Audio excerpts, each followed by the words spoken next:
sexto dia de vlog e hoje estamos indo na praia de Itamambuca.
Pessoal, essa daqui é a parte que a cachoeira deságua no mar e é um rio bem gostoso, porém bem gelado.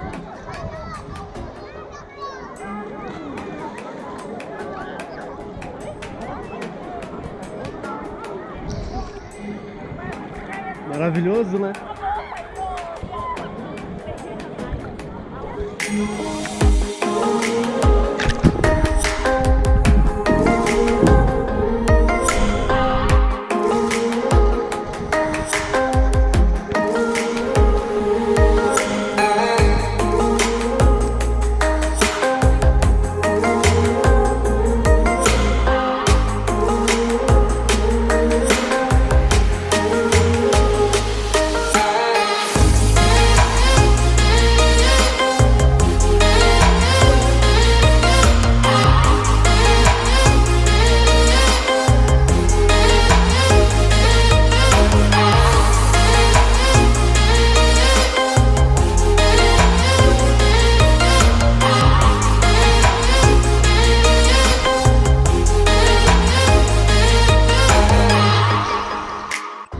Então, aqui é o banco de areia do encontro do rio com o mar. Olha.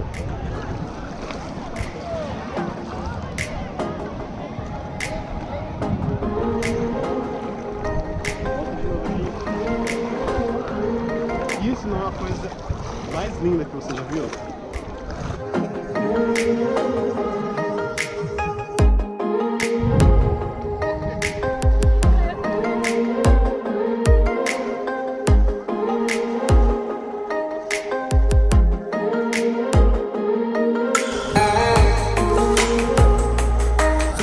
Gente, eu sei que parece que a água aqui é bem escura, mas não, é a profundidade do rio.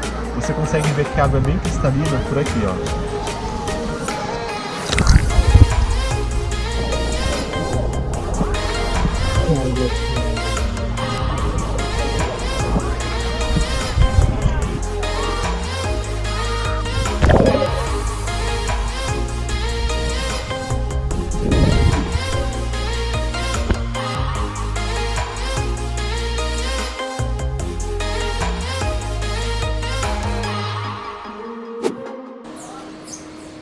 Estamos finalizando mais um dia de vlog aqui na praia de Itamambuca, em Ubatuba.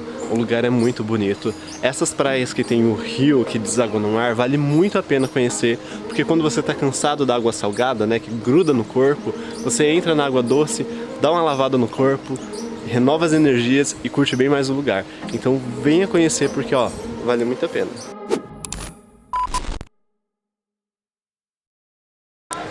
Tô indo! A gente vai pra cachoeira? É, porque acho que abriu o tempo de novo. Tá, calma aí, calma aí.